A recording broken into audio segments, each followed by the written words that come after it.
Good morning or good evening to everyone who has joined us from different parts of the world. Welcome to our webinar on democratizing AI deployments with Daniel Linton. I'm Uzma Faridi and I'll be your host for today.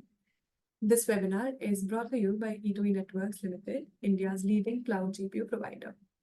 Let me now take a moment to introduce you to our speaker for today, Dr. Daniel Linton. Daniel is the founder and CEO at Unify on a mission to make AI faster, cheaper, and simpler.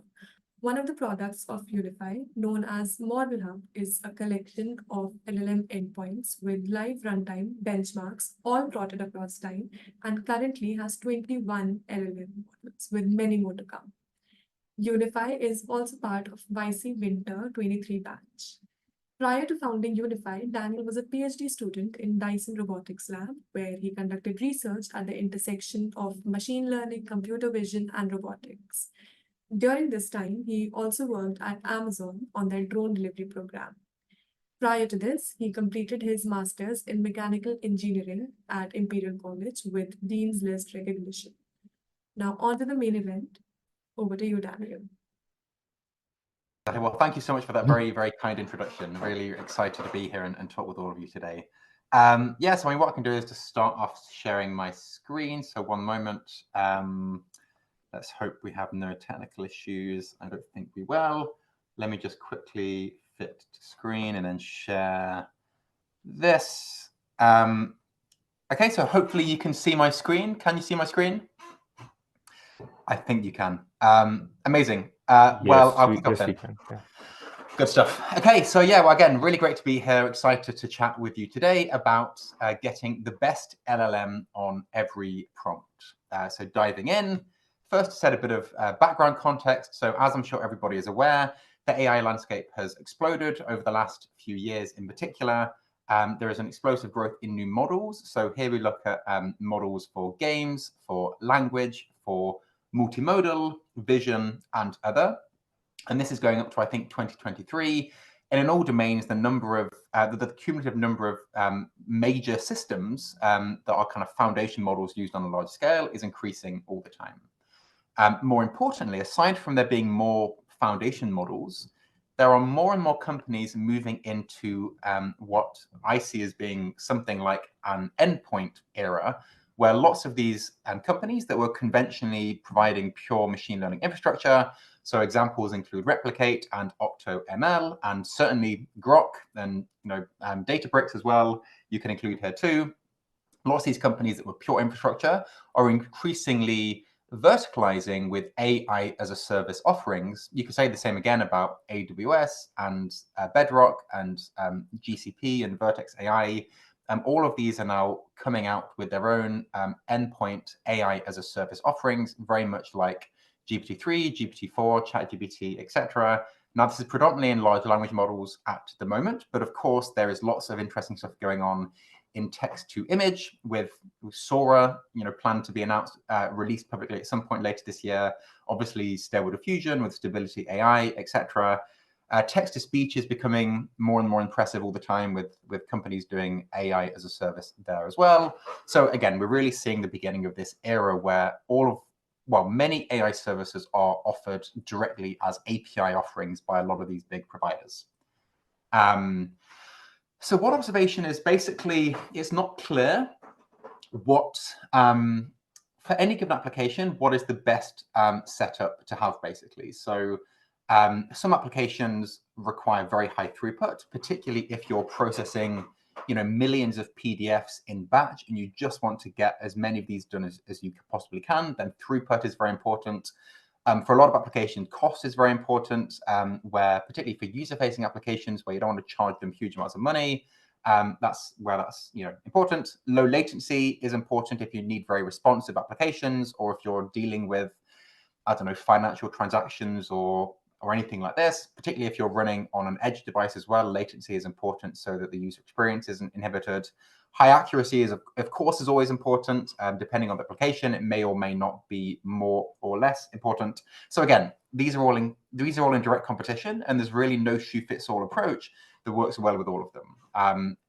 Making one of these better almost always inadvertently harms the other one. So just one very quick example. Obviously, you can get low cost and low latency by doing heavy compression, but this sacrifices accuracy. You can get very high throughput by just having a ton of devices, but that's then very expensive, etc. So it's very hard to perfectly balance all of these competing factors adequately.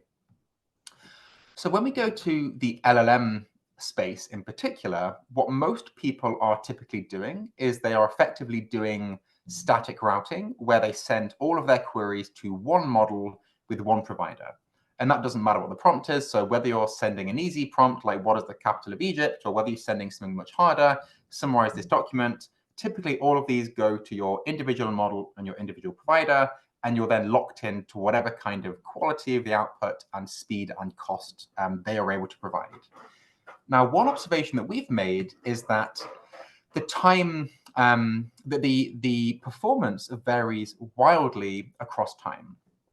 So it's not a static thing at all. The tokens per second that any given provider is able to obtain really varies day by day, hour by hour, all the time. You can sometimes see performance as low as 20 tokens per second.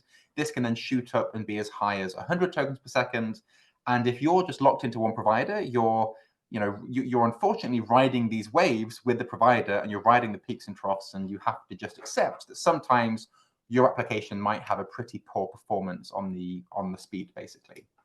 So the very first insight that we have is, well, why don't we just look at all of the different providers of one given model, and then based on the latest available performance data at your IP address and for your task of choice, why don't we send your request to the provider that is performing the best at this particular moment in time, for your use case. And what we then see when we do take this approach is something like this. So what you can imagine is that there's all these different providers, and they all have this varying performance through time.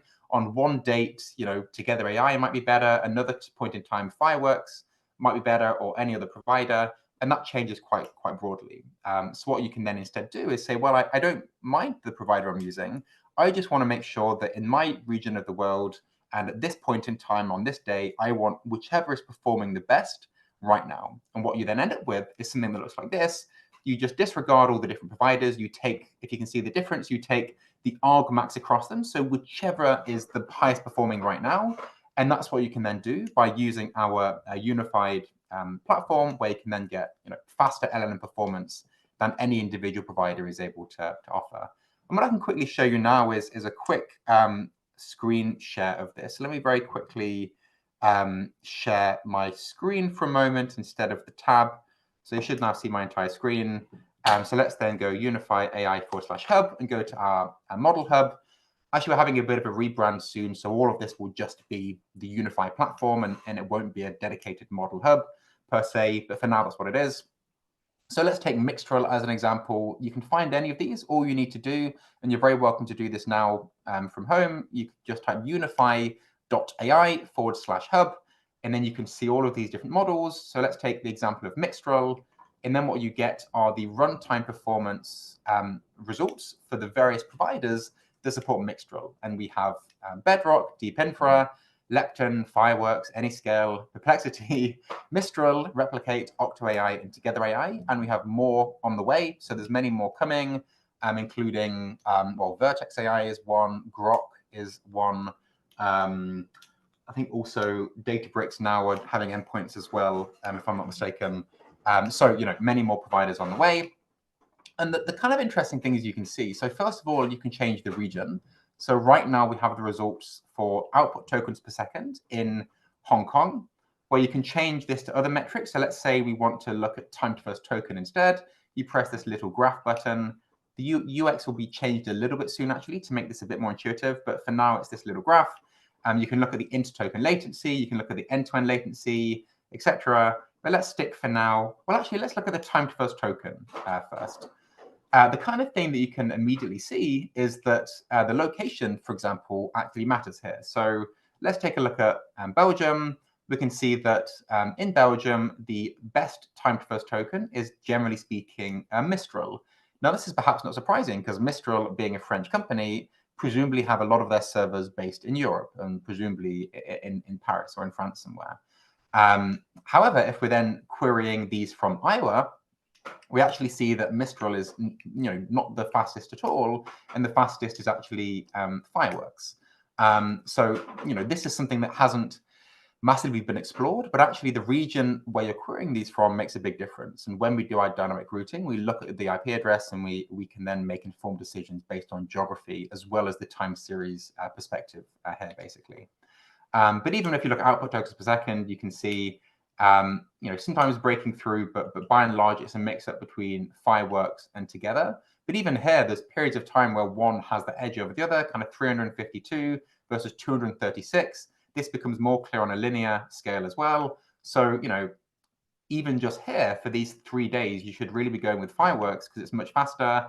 For these few hours, you should be going with Together, and you can still get an edge if you're really caring about your speed and your performance.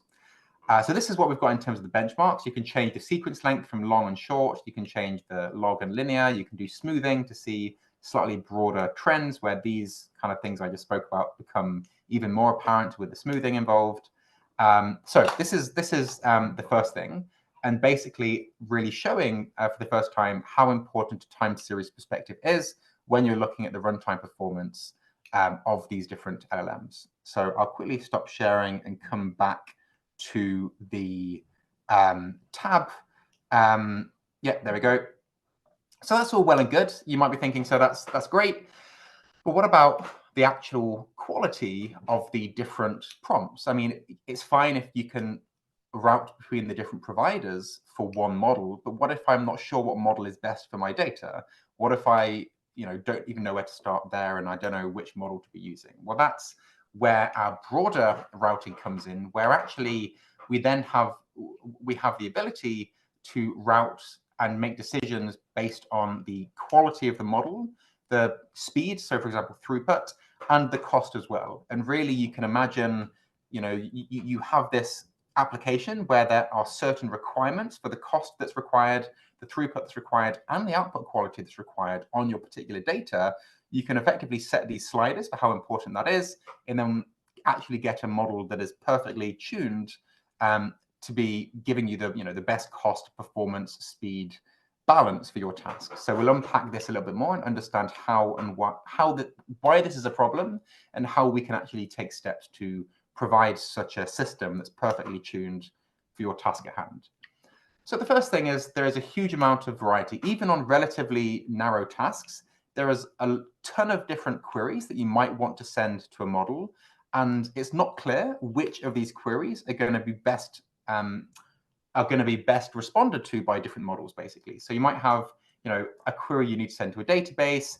You might have, write me an essay about this. How do you solve this mathematical problem? How can you help me with this coding problem? So there's obviously a lot of things across different domains that you might want your model to be able to deal with. But even within domains, there are nuances to the prompts, and it's not clear which model is best. So the first thing we can imagine is that for a few graphs that we're going to show you now, you can imagine taking each of these prompts, collapsing them down to a point, and having this kind of visual representation of these prompts. Basically, what this is by taking an encoding of the prompt, getting this latent vector of the prompt, and then doing some kind of t-SNE mapping into a two-dimensional plane. So that's the visual we're doing here. So you can imagine that there's a certain set of prompts where GPT-4 is very good at doing, and probably quite a lot of prompts where GPT-4 is very, very good. And actually, this is evidenced by some experiments we've done. So kind of putting this into, well, first of all, there's then going to be some boundaries where this model doesn't perform so well, or specifically where other models would be totally adequate to do this task as well. But there's also going to be prompts where this model isn't quite as good. And to look at some specific examples, we are for now looking at coding tasks. So we've taken these 6 coding data sets, which is code 90K shared GPT, code contests, magic coder, code instructions, alpaca style, evil and struct code, and the glaive code dataset. So we've got these 6 code data sets. We've taken a validation or a test set, and we've now queried GPT-4 on all of these different prompts. And then we've used GPT-4 as a judge to assess how good GPT-4's ability was. So GPT-4 answers it, and then we ask GPT-4 to say, how good was this response?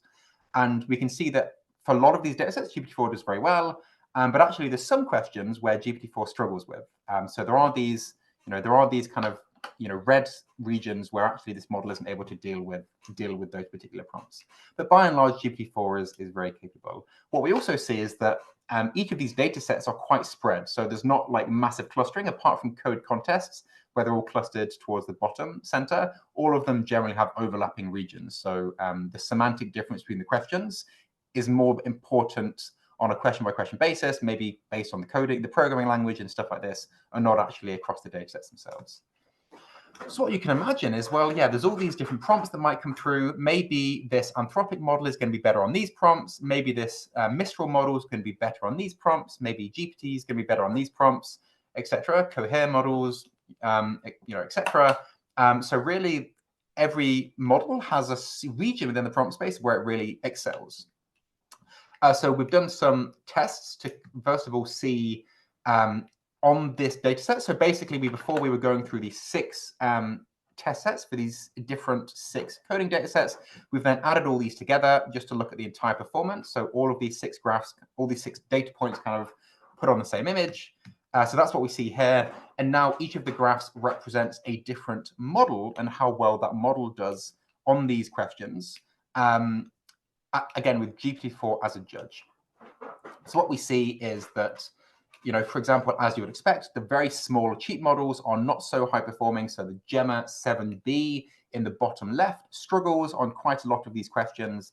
The most expensive model, GPT-4 Turbo, in the top left does pretty well. And then there's a spectrum of abilities. So Mistral Large does pretty well, not quite as good as GPT-4 though. Mixtral, again, not quite as good as Mistral Large, but generally, certainly better than Gemma 7B. So you have this differing in abilities of these various models at various price and speed points, and they have varying abilities of ability to answer these questions in the prompt space. So it's really interesting. The question is, can we actually, could we actually somehow work out ahead of time which is the fastest and, more importantly, the cheapest model to route to that I'm confident will be able to answer this question? And if we can do that reliably, we're going to have a final system that's much cheaper than GPT-4 while being equally capable at answering these questions, basically. So that's the idea. We go beyond having one model and routing across several providers, and we actually have several models and several providers, and we have this joint function that jointly optimizes for cost and speed, and most importantly, quality on a prompt-by-prompt basis. So every prompt that comes in, we have a dynamic router that decides based on some user-specified tuning of how these 3 things should be weighted and how important each of them are, with some hard boundary thresholds and some kind of prioritization.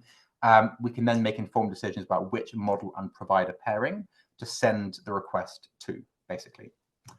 So first of all, well, what we can now do is show a relatively simple example with some early results we've got to show what's possible when you take this dynamic routing perspective. So the question is, can we create a model which is cheaper than GPT-4 whilst being better at coding than DeepSeek? So we basically have the cost on the x-axis going up to $30 per million tokens, and we have the accuracy on the y-axis. We have GPT-4 right up in the top corner that is, for all intents and purposes, almost 100% accurate, using GPT-4 as an oracle judge, and costs $30 per million tokens. We have DeepSeek, which I think is 50 cents perhaps per million tokens, so about 60 times cheaper than GPT-4, and is about 81% accurate based on GPT-4 as a judge. So these are 2 data points. Can we get something that's cheaper than GPT-4 and better at coding than DeepSeek? So first of all, we look at what's the theoretical upper maximum that we could theoretically attain here. And the way we do this is we take a test set on the Glaive dataset. So this particular experiment is all based on the Glaive dataset. And then we look at the test set and we say, for every single time DeepSeek is able to correctly answer the question, let's assume that we did route to DeepSeek, And every time that DeepSeek cannot answer the question, let's assume that we correctly routed to GPT-4. And if we were to do this on every single case on the test set, we would have a router that looks something like this. It's about, I think it's actually a bit of a slider. I think it's about $8 per million tokens. And it is about 98, well, maybe like 99% accurate. So almost as good as GPT-4. No, sorry. Well, it's just as good as GPT-4, and it is about 4 times cheaper. So this is the theoretical upper bound for how well we can do. Well, the first thing to observe is that there is a trivial solution. So we can get something that is cheaper than GPT-4 and better than DeepSeek if we simply do random sampling between these two models at various prefix percentages. So 50% of the time we go to GPT-4 and 50% of the time we go to DeepSeek, then we would expect to have something which is on average 90% accurate and $15 per million tokens. So this is, a trivial solution just by randomly sending to one of these two based on some prefix probabilities. But we want to do better than that. This is a trivial solution. Can we get something that's closer to the oracle and doesn't require us to do exhaustive evaluations as would be required with the router oracle? So the answer is we can. We've trained. So these are just some results with varying data set sizes in the training set, just showing that while it doesn't push things massively, when you get to 16,000 examples and 32,000 examples, we do see it perform a bit better, particularly in the lower cost regime, kind of between $5 and $10 per million tokens. But by and large, the peak here is most interesting. So around $15 per million tokens, we have these colored curves that intersect. Well, that they get up to about 98% accuracy roughly at half the price of GPT-4. So we can get a maybe 1% drop off in performance at half the price. So this is very, very interesting and would be for applications where absolute accuracy and a few minor mistakes are not a big problem, particularly if you're halving the price of running the model, basically. So this is what we're able to achieve. And just to quickly explain, these curves represent varying. So the way that the routing decisions is made is that you're balancing between cost and quality. And we basically have one mode where like k equals 0, let's say, and at that point we only care about quality. And then when k equals 1, we only care about cost, and then we go to DeepSeek. And everything in between is kind of trying to balance these two factors based on the scores, the predicted scores that come from our learned router function of DeepSeek on the question. Because it's a continuous thing. It's not just binary. It's like, here is the score. How good is this answer? And then we can kind of therefore have this continuum going from one to the other with a constant scaling factor varied between these two extremes. So that's what's possible. Now the question is, well, this is great, but like, is it possible? Like, this is interesting between just GPT-4 and DeepSeek, but what about if we have many different models and many different data sets? What's the theoretical possibility of doing this? Actually, would all of these models be relevant? Are there some models where they're just too bad and too expensive that they're never routed to and they're not significant? Or are all of the different models that are available in the open source space actually relevant when it comes to potential routing functions? Oh, I jumped ahead a little bit. So before answering that question, let me just show a little bit more details on this particular experiment. So what we can see is that on the Glaive dataset, we were able to learn Java and Python pretty well as SQL. There's others such as Rust where our router didn't learn any better than the trivial interpolation because there's a very small amount of Rust data in the dataset, about 1%. Same with assembly. We're struggling to learn something much better than the trivial solution. So still some questions as to how we can push performance there, particularly in regions where the questions are very hard and where there is a relatively small amount of data in the data sets available. So just interesting to see kind of the failure modes end up being quite language specific here. So if we were to do much better on Rust and assembly, then these curves will be a lot closer to the oracle, but there's some very hard languages to learn. The reason these don't look as close is because it's a slightly different way the graph's been plotted, but actually, yeah, like if we were to improve assembly and Rust, then these would be maybe quite a bit closer. Cool. So then just some examples. So basically, So just one example that was routed correctly, just to see just a bit of a flavor about what these questions look like. So one question was, can you provide a Python function that receives a list of strings as input and returns a dictionary where the frequency counts, with the frequency counts of each word? And the answer is sure. Here's a Python function that does that. And it's correct. It does work as expected by iterating over each word. If the word is already in the dictionary, then it increments the count for that word. If the word is not in the dictionary, it adds the word to the dictionary with a count of 1. So perfectly correct, and this was correctly routed to DeepSeek by our router. But there are some failures. So we also routed to DeepSeek on this one. And unfortunately, DeepSeek made a mistake, whereas GPT-4 would have been able to answer this with high reliability. So can I rearrange a given array in Python such that the first element is the greatest and the second element is the smallest? And unfortunately, this is not correct because the second element of the returned array is the second smallest and not the smallest.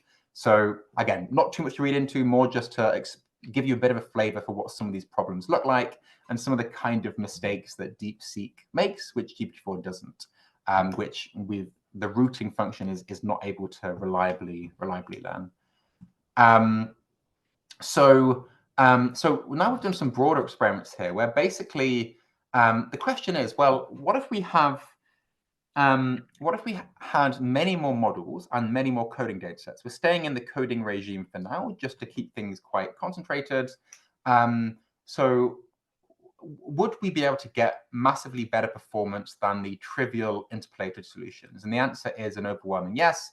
Again, based on the Oracle performance, when we look at the code shared GPT, Vicuna dataset, and the Magicoder, and the code instruct alpaca style dataset, and Glaive, and the val instruct and code contests, in all cases, the Oracle performance is high in the top left, which shows that if we knew ahead of time which models were going to get the answer right and which weren't, then we can, of course, get systems that are much cheaper and very accurate at the same time. Much better on the cost performance profile than anything that exists out there today as a system, basically.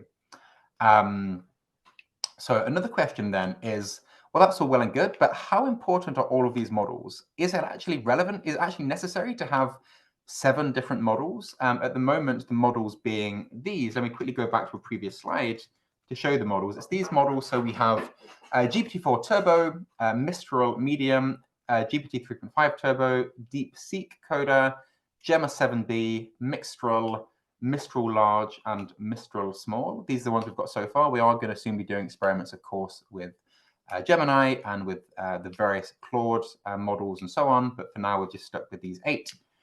So the question is, going back to the slide one before, are all of them relevant? Assuming Oracle knowledge, do we even need all of these models? And the answer is actually yes. In general, most of these models do play a role in the prompt space. So what we have here is with K equal to 25%. So this is more optimizing for quality. So when K equals 0, we only care about quality and we don't care about cost. So K equals 0% basically means always route to GPT-4.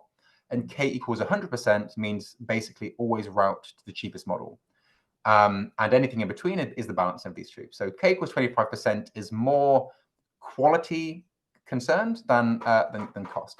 But even so, we see that, I mean, taking a few examples here, we see that Gemma 7B on this alpaca style dataset is still used almost 30% of the time. So a very cheap model is perfectly good enough to answer many of these questions. Same with Mixtral. This is chosen, more than 30% of the time. On code contests, you see all of these models are chosen at some points in time. And really the overwhelming story here is, like, because of the overwhelming story is that the prompt space is sufficiently broad and diverse, and the capabilities of all these models are sufficiently non-overlapping that basically some models that may be worse overall are actually the best on these particular prompts. So there might be a model that does much worse on all the coding benchmarks, but for this particular question, it's actually way better. And if you can know that, then you should be leveraging that, basically.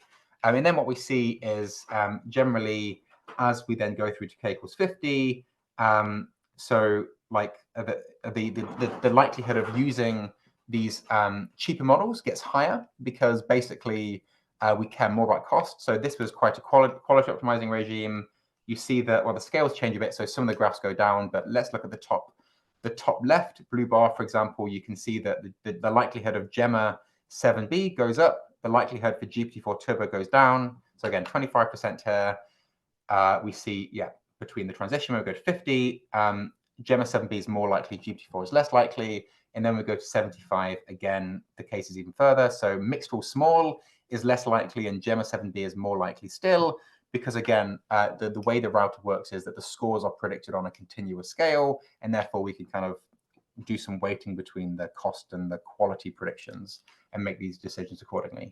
But again, the overwhelming story here is that all of these models have a role to play, and it's not just down to one or two that really are needed. And that's kind of what the potential of dynamic routing shows us, basically. So some final points. We won't be, so there'll be plenty of time for questions at the end because there's just a couple of slides left. So in terms of future directions, one thing that we're really excited about is then expanding this and taking it into a direction where not only do you do dynamic routing between the existing foundation models and their various proprietary endpoints, but actually you can take the most popular open source models, download these onto your local cloud, like in Azure or AWS or GCP, onto your local server, even bare metal solutions and so on, and then you can jointly fine-tune each of these smaller models on your data, and also jointly train the router on your data as well, and you end up getting the prompt, the prompts disentangling themselves and specializing on certain certain small models specialize in certain regions of your prompt space, and the router that's jointly trained with all of this learns that as well. And you use our foundation router, but you do LoRa fine-tuning on all of these. And what you end up with is a locally fine-tuned model, which is much faster, cheaper, and higher performing than one big large language model that is trained in isolation. So, one LoRa fine-tuned Llama 70B is worse performing than this router / multi-model fine-tuned, local mixture of experts, I suppose. And this is a direction we're very interested in working on. And another broad future direction we're very excited about is across modality. So we've done some early experiments on text to speech and on text to image and text to video, and seeing some of the dynamic routing you could do within these domains, but also across these domains as well. And I think this year is really going to be the year of multimodality. Sora is very exciting. There's a lot of text to image companies coming out, a lot of text to video companies, especially text to speech as well. And I think there's a lot of room for dynamic routing in these areas as well, which is very exciting. And a few final points. So in terms of actually making use of our unified API and unified platform, one of the problems that we're addressing, aside from just the dynamic routing and everything, is just making it simpler to query these different endpoint providers with a standardized interface. So you might have something from the Hugging Face inference API and you have to write all your code accordingly, or you might then use OpenAI's Python package and have to write the code accordingly there as well, using some different syntax and different styles. What we enable with Unify is basically you have a single URL and you have a single API key. You specify the model with model name at provider name, and we support all models, all providers, so you don't need to worry about creating dozens of accounts and having lots of different ways of sending your requests. It's all unified with one package. So even if all you want to do is test the single sign-on and try out different models with different providers in a very quick and easy way with a standardized input-output format, this is what Unify enables already with our system today. We're also going to be releasing a Python package, Unify AI, soon, so stay tuned for that. And finally, we are giving away free credits. So there's $50 worth of free credits for everybody that signs up. So if you want to play around with these different LLMs, then I recommend you scan this QR code in the bottom right, and you're very welcome to get access to $50 of free credits upon sign up. And also the code E2E is a code that we'll have live for the next week, or maybe a little bit more, but we'll have that live as well. So if you want to get an extra top up of another $50 of free credits, then you can use the E2E code to get some more as well. So feel free to play around with this yourself as well, if you want to integrate it in your system. But anyway, so that's everything from me. I know I haven't used quite the full 60 minutes, but plenty of time for questions if there are any. But again, thank you very much for listening, everybody. It was really, real honor to be here. Thanks a lot. I think there are a few questions in the QA. Yeah. So I'll have a look now. So we have, okay, well, someone said, wow, this is exactly what I was thinking about. This is amazing. I'm happy to hear that it sounds to strike a chord. Yeah, I would love to hear more feedback. Obviously, if somebody wants to, join a Discord and suggest things, that's great to hear that it resonates. Someone else asked, why would someone use the mixed model, given not all models can be trained on enough data set and may give incorrect or inaccurate output? For example, I would want to use ChatGPT over Claude for several tasks and Claude for others. Well, basically, given that almost been trained on enough data sets, so basically, the idea here is that we would know which model is going to be good or bad. So the idea is that even GPT-4 is not as good as a perfectly routed system, because Claude 3 and Gemini are better at some things than GPT-4. So if you were really to get the routing done correctly, you would have a system that's better than all of them, actually. So in a way, there's only things to gain. You don't lose out with the routing if it's done correctly. So that's one thing I would say. And yeah, so given one, I don't know if this is right to your question as well, but one thing that relates to this is the fact that one thing people have said is, I don't want to spray my data across 10 different providers, and because they're an enterprise and they have all needs to be on-prem in their cloud, etc. And that's fair enough. It's not for every single user. For some companies and hobbyists, like having sending requests across providers and across models is fine. And you can also filter for your, you can filter for the licenses and the kind of providers you want to include in your routing. So you don't need to include all of them in your routing decisions. You can filter those very easily in a very modular way. Yeah, if everything needs to be on-prem, then you can just use a locally running router on purely open source models, or even models that are not open source but are in the cloud. So if you want to use AWS, you can use Bedrock's, whatever the AWS model is called. I've forgotten now. Not Blackwell. That's the GPU. That's the NVIDIA device. I forgot what it's called. But you can kind of do things in the cloud as well. But yeah, hopefully that answered the question. If we create a model to determine most performant APIs at any given time, how do we deal with the drift in availability of APIs? Drift in availability. So, well, this is, I don't know what I mean by availability, but basically the availability is kind of directly related to the performance, right? So let me just kind of share my screen again. 1 second. So presentations, visuals. So basically, it's rare that something goes down entirely. If something does go down entirely, then basically, then yeah, we can dynamically route it to something that is not totally down. But in a way, the availability and the reason that these performance changes through time is partly because of demand, supply and demand. So if a surge of requests come through and the provider isn't able to scale up their GPUs quite quick enough, then there's going to be a period of time where they have much slower performance because they have a big queue, a lot of requests have come through, and there's not enough GPUs. So in a way, what we do is we dynamically deal with the availability of the API by basically routing you elsewhere when something gets slow. It's a bit like, kind of sat-nav or something when the sat-nav algorithms that, it's a bit of a loose analogy, but where they, route traffic accordingly, knowing that there's a slowdown here or there's a, problem here, and then things are more slow, and then you route it to one that's doing better.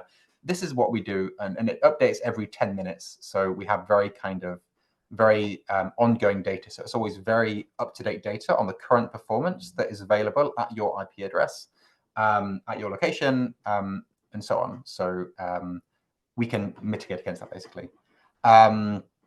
So I don't see any just other. Quickly run a poll for everyone. Yeah. Well, I won't vote. Yeah. So yeah, Um, it's just like we wanted to have the feedback on how the webinar was. I think the question is written wrongly, but yeah, it doesn't matter. okay. Okay. Sure. Yeah. Well, if there's any other, I know the question section has disappeared. No open questions, all answered. Okay, good stuff. Well, if there are any other questions, obviously feel free to, well, just unmute if people want to, or ask them in the Q&A section or whatever makes sense, I guess. Yeah. No, I think maybe I'll assume that they were all answered. Oh, there's another one I just saw. Oh, amazing! Yeah, good to connect. Very nice to hear that you've come from the Unified Discord. Yeah, it's been a long time. The Discord's now been around for a couple of years. It's very nice to see people coming in from there.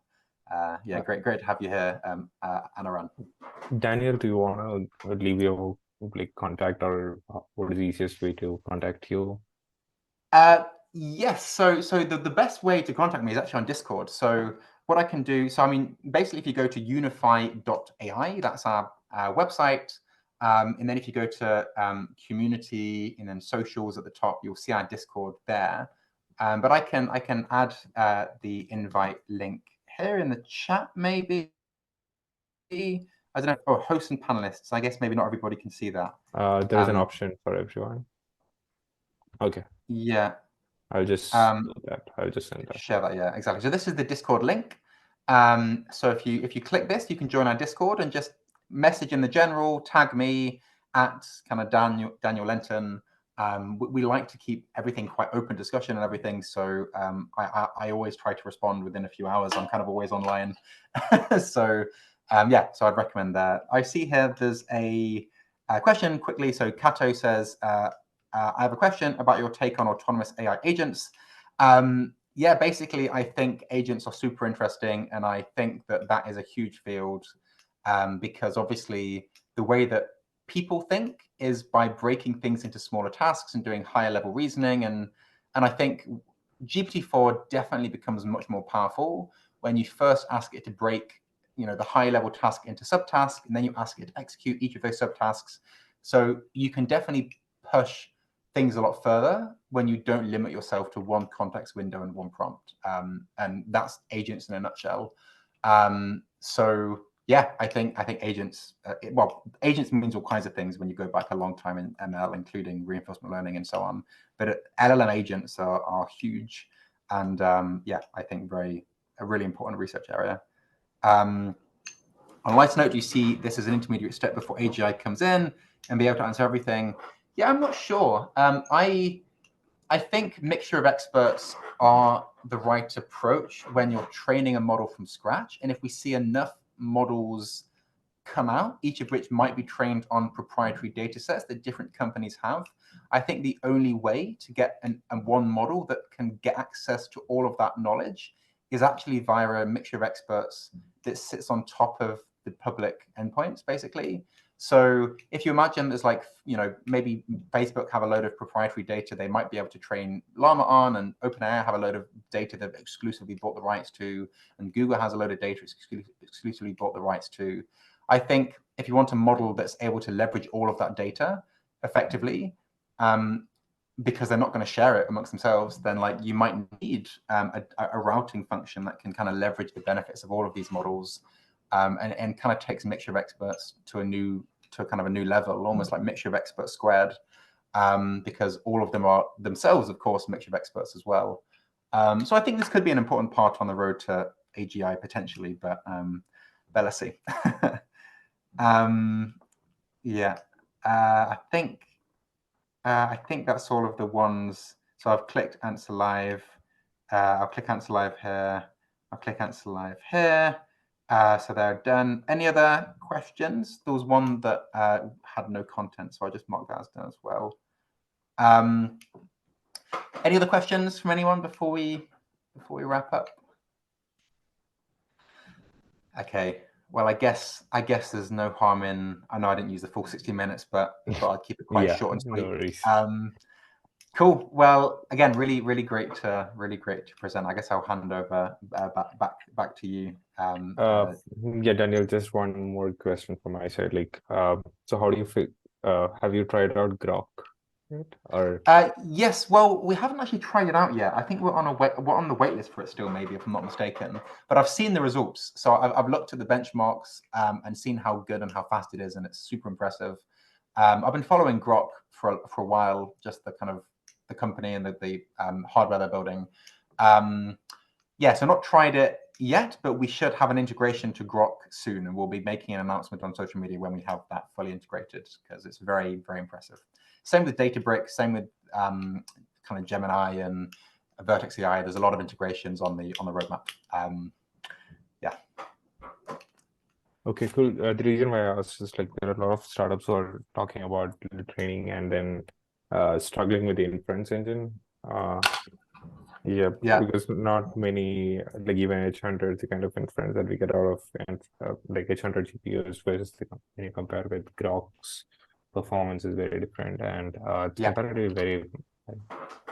I think there is one more question for you. Can I join and work for Unify to contribute as a volunteer? Absolutely. So we have, again, I would suggest checking out the Discord. We have a contributor program. I can maybe quickly get the link for that. Well, join the Discord if you want. If you want to just ask us about this, or just on the contributing page, just tag myself or Nripesh, and we can. You can definitely join. We have a meeting every week where about 40 or 50 contributors from all over the world join. We're doing some courses right now and some challenges on LLMs in production, and kind of, we have badges and different tiers and kind of public rewards and stuff. So we've kind of put a lot of time and effort into our contributor program, particularly for people that just want to learn about AI and get involved and get some public recognition for doing some good work. So yeah, we'd love to have you. Just feel free to message in Discord, and we'll let you know how to get started. Yeah. Awesome. Thank you so much, Daniel. And thank you so much for taking our time, and thanks so much everyone for joining us. I know it's pretty late for, at least in India, and other parts it's like depends. Like I think you are based in the UK, right? I'm based in the UK, yeah, exactly. A lot of our community is based further east, though. A lot of our community is actually based in kind of India and Egypt and parts of Africa. And so, yeah, I guess for those that couldn't join, then, yeah, apologies. But I appreciate those that stayed up late. It was amazing. Like, it was like one of the best sessions like we had from our side. Thank you very much. Yeah. I appreciate it. Let's hope that when we actually launch all of this in a few weeks and make it all like fully publicly available, that we live up to the presentation. Fingers crossed. Thank you so much. Anyway, thank you so much. Have a good day, everybody. Thank you so much. Thanks a lot. Bye, guys.